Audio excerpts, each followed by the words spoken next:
Hey everyone, welcome back to World Tour with Dee. I am so incredibly excited for today's deep dive. If you are new around here, hi, I'm Dee, and this is where we skip the surface level stuff and get into the real story behind the most amazing places on the planet. Today we are exploring a city that is going to completely blow your mind. If you look at standard drone shots of this skyline, it looks like one massive, beautifully connected metropolis, right? But what if I told you that a single body of water running right through the middle of this city caused the rise and fall of absolute empires and physically rips the city in half? It is the only city in the entire world that straddles two different continents. You can literally have your morning coffee in Europe and your lunch in Asia just by hopping on a quick public ferry. How does a city even function when it's built across two continents? We are going to find out. I am talking, of course, about Istanbul, Turkiye. And real quick, before we get into it, you probably noticed I said Turkiye instead of Turkey. Back in 2022, the government officially changed its international English name at the United Nations. They made the switch because Turkiye authentically represents how the country's name is pronounced in their own language, reflecting their culture and values. And let's be real, they also wanted to finally drop the association with the bird we eat at Thanksgiving. So, Turkiye it is. We are going to cover it all today. I mean the actual ground we are walking on, the geology, and how the physical landscape literally forced the city to become the center of the world. Then, we'll travel back in time to cover the history, because the story of this city reads like the ultimate drama. After that, I'm hitting you with some rapid-fire fun facts that you can definitely pull off at your next trivia night. And we are wrapping it all up with my absolute ultimate bucket list of exactly what you need to see and do when you visit. So grab a coffee, get comfortable, and let's get into it. Like, subscribe, and hit the bell for more videos like this coming out each week. Check out our travel essentials linked in the description below, such as walking shoes, scarves, and GoPros. Part 1, Geography and Geology. Let's talk about geography and geology. A lot of times we just look at the skyline, but the true story starts way below our feet. If you look at a map, Istanbul sits right on the Bosphorus Strait. This is a narrow body of water that connects the Black Sea to the north with the Sea of Marmara to the south, which eventually leads out to the Mediterranean. But here is the crazy part. The Bosphorus isn't just a river, it's actually a flooded river valley. Thousands of years ago, during the last ice age, the Black Sea was a massive freshwater lake, completely cut off from the global oceans. When the ice melted and sea levels rose, the Mediterranean eventually spilled over the land, carved out this channel, and rushed into the Black Sea with the force of hundreds of Niagara Falls. That geological event created the Bosphorus Strait. And because of this strait, Istanbul is physically split in half. The western side of the city is in Europe, and the eastern side is in Asia. You can literally wake up in Europe, take a 20-minute ferry ride, and have your morning coffee in Asia. It is wild to think about. But the geology here is also incredibly active. Istanbul sits very close to the North Anatolian Fault. This is a major tectonic plate boundary where the Eurasian plate and Anatolian plate are constantly grinding against each other. This fault line has shaped the entire region, creating the hills and valleys that the city is built on. Just like Rome, Istanbul is famous for being built on 7 hills. These hills were incredibly important for defense back in the day, because you could build fortresses and watchtowers that looked out over the water. And we cannot talk about Istanbul's geography without talking about the Golden Horn. This is a major urban waterway and the primary inlet of the Bosphorus. It gets its name because of its horn-like shape, and when the sun sets, the water famously reflects the golden light. The Golden Horn naturally divides the European side of Istanbul into two distinct sections, and historically it created a perfectly safe natural harbor. Thousands of years ago, whoever controlled that harbor controlled global trade. Part 2. History. Now that we know what's going on under the ground, let's talk about the people who built on top of it. The history of the city is honestly just a series of epic empires layering on top of each other. It started way back around 660 BCE, when Greek settlers arrived and founded a city called Byzantium. They chose this exact spot because of that geography we just talked about. It was the ultimate toll booth.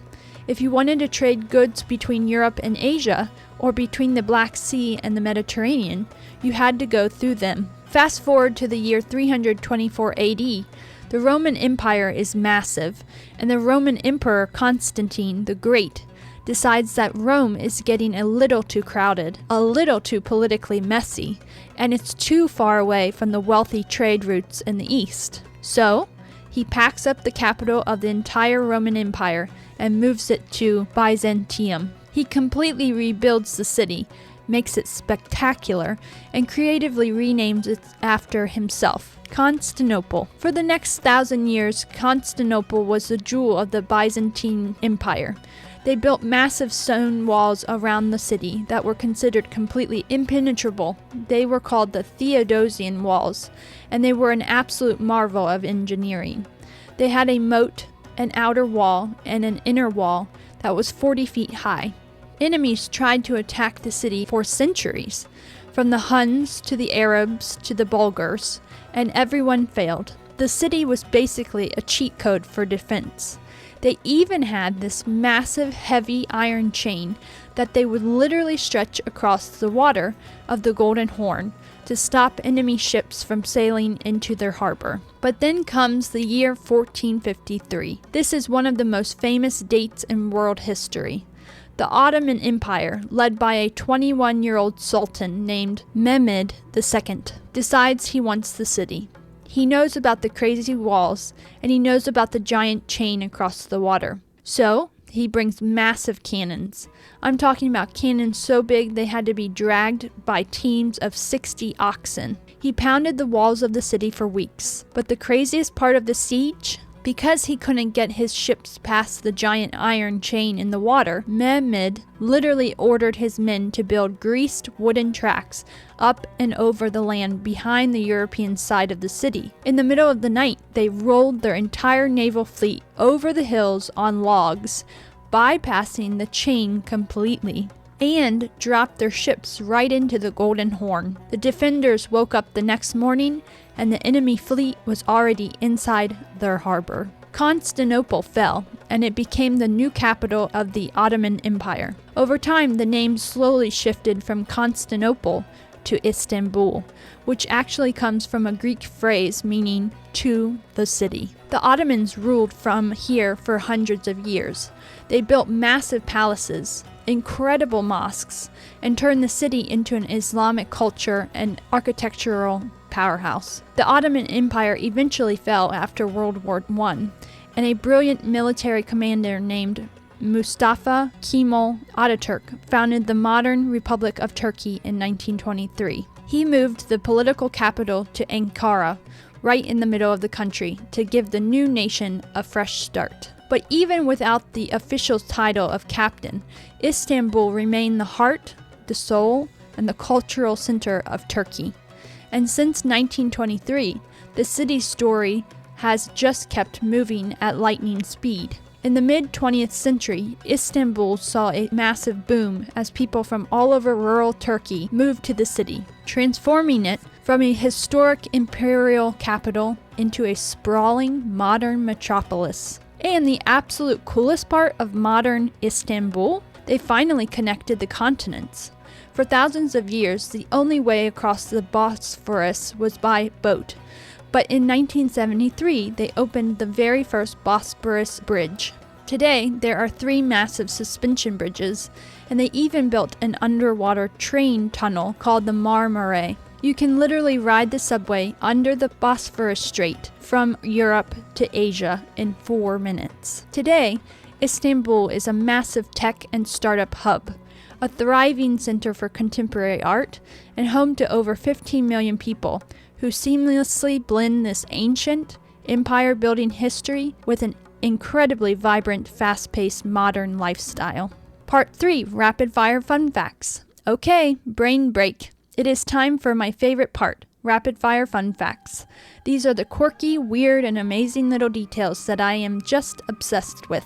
Fact number 1. Tulips are not originally from the Netherlands. They actually originated in Central Asia and were heavily cultivated by the Ottomans in Istanbul. The Dutch didn't get their hands on tulips until an ambassador sent some bulbs from Istanbul to Europe in the 1500s. Fact number 2. Istanbul has a massive, completely loved population of street cats. There are hundreds of thousands of them, but they aren't viewed as pests. The city considers them communal pets. People leave out food, water, and little beds for them everywhere. There is even a famous documentary about them called Kedi. If you visit, you will absolutely end up petting a cat while you drink your tea. Fact number 3. The famous author Agatha Christie wrote her classic mystery novel, Murder on the Orient Express, while staying at the Pera Palace Hotel in Istanbul. You can actually still visit her specific room today. They kept it perfectly preserved. Fact number 4. The Grand Bazaar in Istanbul is basically the world's oldest shopping mall. It has over 4,000 individual shops, covering 61 covered streets. It is so big that it actually employs around 30,000 people just to run it. And fact number 5, in the year 1502, Istanbul was officially the most crowded city in the entire world, and it held that title for nearly 200 years until London finally caught up. Part 4, Bucket List. The moment you've been waiting for. You've got the background, you know the history, now where do you actually go? Here is my ultimate bucket list for the city of Istanbul. First on the list, and you cannot skip this, is the Hagia Sophia. This building is a complete architectural miracle.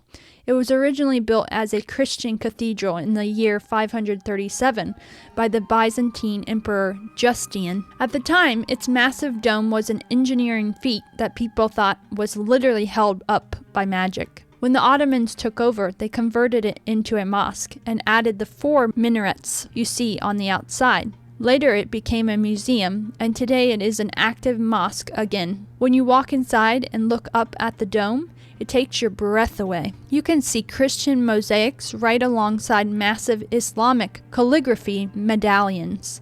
It perfectly represents the layered history of the city. Right across the square is bucket list item number 2, the Blue Mosque. You will know it immediately because it has 6 minarets, which was super controversial when it was built in the 1600s, because only the mosque in Mecca had 6. It gets its name from the tens of thousands of handmade, hand-painted blue tiles that line the interior walls. It is absolutely stunning. But remember, it is an active place of worship, so you need to dress modestly and women need to cover their hair before going inside. Number 3 is going underground to the Basilica Cistern. Remember I said the city was a fortress. Well, a fortress needs water during a siege. The Byzantines built this massive underground water reservoir, held up by 336 marble columns. It is dark, it is moody, water is constantly dripping, and the floor is raised on wooden planks so you can walk over the shallow water. Keep walking to the very back left corner because you have to find the 2 giant stone Medusa heads that were used as column bases. One is sideways and one is upside down, and nobody actually knows exactly why the builders placed them that way. Next up, you have to visit Topkapi Palace. This wasn't just where the Ottoman sultans lived. It was basically at the administrative headquarters of the entire empire for 400 years. It is massive with endless courtyards, incredibly detailed tile work, and gorgeous gardens. You have to buy the extra ticket to go into the harem section.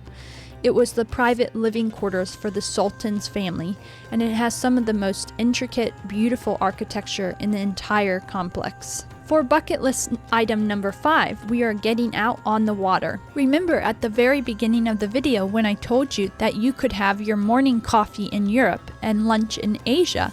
This is exactly how you do it. You have to take a Bosphorus ferry ride. Do not book a super expensive private yacht tour. Just go down to the docks and take the public commuter ferry.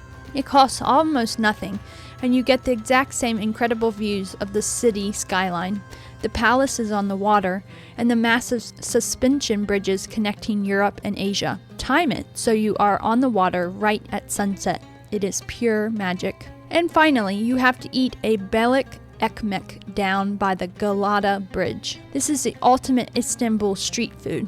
It is a grilled fish sandwich, usually mackerel, stuffed into fresh crusty bread with onions, lettuce, and a squeeze of lemon. You buy it directly from these incredibly ornate, slightly rocky boats docked right on the water.